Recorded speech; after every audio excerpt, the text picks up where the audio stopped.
Hello everyone. ಇವತ್ತು ನಾನು ನಿಮಗೆ ಬೆಲ್ಲಿ ಫ್ಯಾಟ್ ಅನ್ನ ರಿಡ್ಯೂಸ್ ಮಾಡೋ 5 ಎಕ್ಸರ್ಸೈಸ್ ಅನ್ನ ತೋರಿಸ್ತೀನಿ. ವೆರಿ ಸಿಂಪಲ್ ಎಕ್ಸರ್ಸೈಸು, ಯಾರು ಬೇಕಿದ್ರೂ ಮಾಡ್ಬೋದು. ನೀವೇನಾದರೂ ಆಲ್ರೆಡಿ ಯೋಗ ಮಾಡ್ತಿದ್ರೆ ನಿಮ್ಮ ಯೋಗ ರುಟೀನ್ ಅಲ್ಲಿ ಈ ಎಕ್ಸರ್ಸೈಸ್ ಇಲ್ಲ ಅಂದ್ರೆ ಇನ್ಕ್ಲೂಡ್ ಮಾಡ್ಕೊಳ್ಳಿ. ಇಲ್ಲ ನೀವು ಜಿಮ್ ಹೋಗ್ತಿದ್ದೀರಾ ಅಂದ್ರೂ ನೀವು ಆಮೇಲೆ ಜಿಮ್ ವರ್ಕೌಟ್ ಮಾಡಿದ್ಮೇಲೆ ಈ 5 ಎಕ್ಸರ್ಸೈಸ್ ಅನ್ನ ಎವ್ರಿ ಡೇ ಮಾಡ್ಬೋದು. ಇಲ್ಲ ವಾಕಿಂಗ್ ಮಾಡ್ತೀರಾ ಅಂದ್ರೆ ಅವ್ರೂ ಮಾಡ್ಬೋದು, ಯಾರು ಬೇಕಿದ್ರು ಮಾಡ್ಬೋದು. ವೆರಿ ಸಿಂಪಲ್ ಆಗಿದೆ, ಈಸಿ ಆಗಿದೆ. ನೀವು ನಿಮ್ಮ ರೂಟೀನ್ ಅಲ್ಲಿ ಆ್ಯಡ್ ಮಾಡಿಕೊಂಡು ಎವ್ರಿ ಡೇ ಅದನ್ನ ಫಾಲೋ ಮಾಡಿ. ಎವ್ರಿ ಡೇ ಮಾಡೋದ್ರಿಂದ ನಿಮಗೆ ಹೆಲ್ಪ್ ಆಗುತ್ತೆ. ಸೊ ನೋಡೋಣ ಈಗ ಯಾವ ಥರ ಇದೆ ಈ 5 ಎಕ್ಸರ್ಸೈಸ್ ಅಂತ. ಫಸ್ಟ್ ನೀವು ಈ ಥರ ವಜ್ರಾಸನದಲ್ಲಿ ಕೂತ್ಕೊಬೇಕು. ವಜ್ರಾಸನದಲ್ಲಿ ಕೂತ್ಕೊಂಡು ಕಂಫರ್ಟೇಬಲ್ ಆಗಿ ಚೆನ್ನಾಗಿ ಬ್ರೀದ್ ಮಾಡ್ತಾ, ಬ್ರೀದಿಂಗ್ ಮೇಲೆ ಕಾನ್ಸಂಟ್ರೇಷನ್ ಮಾಡ್ತಾ ಸಿಟ್ ಅಪ್ಸ್ ಈ ಥರ ಸಿಟ್ ಅಪ್ ಮಾಡ್ತಾ ಹೋಗಬೇಕು. ಸ್ಲೋಲಿ ಮಾಡಿ. ಫಸ್ಟ್ ಬಿಗಿನರ್ ಆದರೆ ಒಂದು 10 ಕೌಂಟ್ ಮಾಡಿ, ಆಮೇಲೆ 20, 30 ಆ್ಯಡ್ ಮಾಡ್ಕೊಳ್ಳಿ. ಇಂಟೆನ್ಸಿವ್ ಆಗಿ ಮಾಡ್ತೀರಾ ಅಂದರೆ ಇನ್ನೂ ಜಾಸ್ತಿನೂ ಮಾಡ್ಬೋದು. ನಿಧಾನಕ್ಕೆ ಮಾಡಬೇಕಷ್ಟೆ. ನೆಕ್ಸ್ಟ್ ಎಕ್ಸರ್ಸೈಸ್ ಬಂದ್ಬಿಟ್ಟು ಲೇ ಡೌನ್ ಆಗಿಬಿಟ್ಟು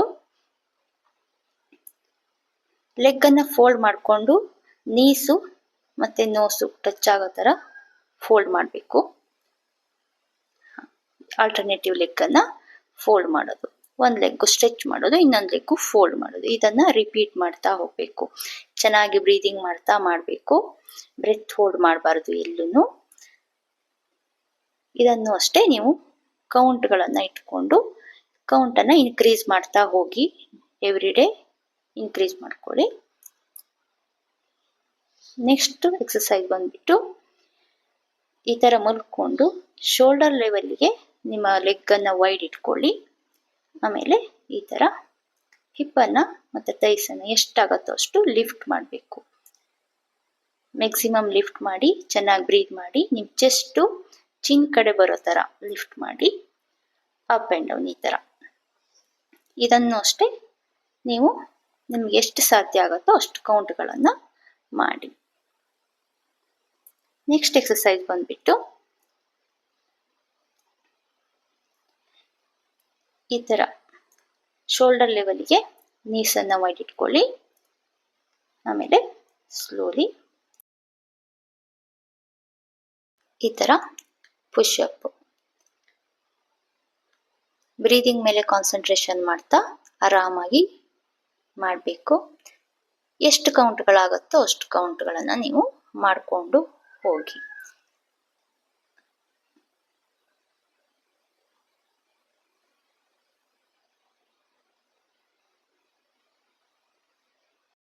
ಇದು ನಿಮಗೆ ಕಷ್ಟ ಆಗತ್ತೆ ಅಂದರೆ ಸ್ಲೋಲಿ ಇದನ್ನು ಮಾಡಿಫಿಕೇಶನ್ ಮಾಡ್ಕೊಳ್ಳೋಣ.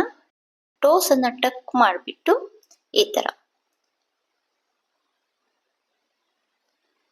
ಈ ಥರ ಮೂಮೆಂಟ್ಸನ್ನು ಸೇಮ್ ಮೊದಲು ಮಾಡಿದ ಥರನೇ, ಬಟ್ ಇದರಲ್ಲಿ ಸ್ವಲ್ಪ ವೇರಿಯೇಷನ್ ಇದೆ. ಟೋಸ್ ಟಕ್ ಮಾಡಿ ಸ್ವಲ್ಪ ಗ್ರಿಪ್ ಸಿಗತ್ತೆ ಅಷ್ಟೇ. ಬಿಗಿನರ್ ಆದರೆ ನೀವು ಈ ಥರನೂ ಮಾಡ್ಕೊಬೋದು. ಟೋಸ್ ಟಕ್ ಮಾಡಿಬಿಟ್ಟು ಪುಷ್ ಅಪ್. ಇದನ್ನು ನೀವು ಆರಾಮಾಗಿ ಮಾಡ್ಬೋದು. ಆಮೇಲೆ ನೆಕ್ಸ್ಟ್ ಎಕ್ಸರ್ಸೈಸ್ ಬಂದ್ಬಿಟ್ಟು ಗರ್ಲ್ಯಾಂಡ್ ಪೋಸಲ್ಲಿ ಕೂತ್ಕೊಂಡು ಬ್ಯಾಕ್ ಸ್ಟ್ರೇಟ್ ಇಟ್ಟು ಚಿನ್ ಅಪ್ ಮಾಡಿ ಚೆನ್ನಾಗಿ ಬ್ರೀದಿಂಗ್ ಮಾಡೋದು. ಪಾಮನ್ನು ಕ್ಲೋಸ್ ಮಾಡಿ ನಮಸ್ಕಾರ ಸ್ಥಿತಿ ಮಾಡಿಕೊಂಡು ಆಮೇಲೆ ಸ್ಲೋಲಿ ಇದರಲ್ಲೇ walk, front and back. 10 step front ಬಂದರೆ 10 ಸ್ಟೆಪ್ಪು ಬ್ಯಾಕ್ವರ್ಡ್ ಹೋಗಿ. ಇದನ್ನು ರಿಪೀಟ್ ಮಾಡಿ. ನಿಮ್ಮ ಹತ್ರ ಎಷ್ಟಾಗತ್ತೋ ಅಷ್ಟು ಸ್ಟೆಪ್ಸ್ ಮುಂದೆ ಬನ್ನಿ, ಅಷ್ಟೇ ಸ್ಟೆಪ್ಗಳನ್ನು ಹಿಂದೆನೂ ಹೋಗಬೇಕು.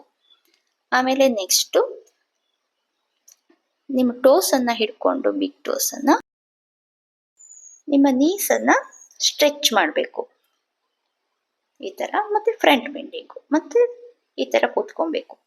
ಅಪ್ ಆ್ಯಂಡ್ ಡೌನ್ ಈ ಥರ ಸಿಟ್ ಅಪ್ಸನ್ನು ಮಾಡಬೇಕು. ನಿಮ್ಮ ಹತ್ರ ಇದು ಎಷ್ಟು ಕೌಂಟ್ಗಳು ಸಾಧ್ಯ ಆಗುತ್ತೋ ಅಷ್ಟು ಕೌಂಟ್. ಚೆನ್ನಾಗಿ ಬ್ರೀದಿಂಗ್ ಮೇಲೆ ಕಾನ್ಸಂಟ್ರೇಷನ್ ಮಾಡಿ ಎಲ್ಲೂ ಬ್ರೆತ್ತನ್ನು ಹೋಲ್ಡ್ ಮಾಡಬಾರ್ದು. ಇದನ್ನು ನೀವು ಆರಾಮಾಗಿ ಮಾಡ್ಬೋದು. ಇದಿಷ್ಟು ಎಕ್ಸರ್ಸೈಸನ್ನು ನೀವು ರೆಗ್ಯುಲರ್ ಮಾಡೋದ್ರಿಂದನೂ ನಿಮ್ಮ ಟಮ್ಮಿ ಫ್ಯಾಟ್ ಏನಿದೆಯೋ ಅದು ರೆಡ್ಯೂಸ್ ಆಗುತ್ತೆ. ಸೊ ವಿಡಿಯೋ ಇಷ್ಟ ಆದರೆ ಶೇರ್ ಮಾಡಿ, ಲೈಕ್ ಮಾಡಿ, ಸಬ್ಸ್ಕ್ರೈಬ್ ಮಾಡಿ. Thank you for watching.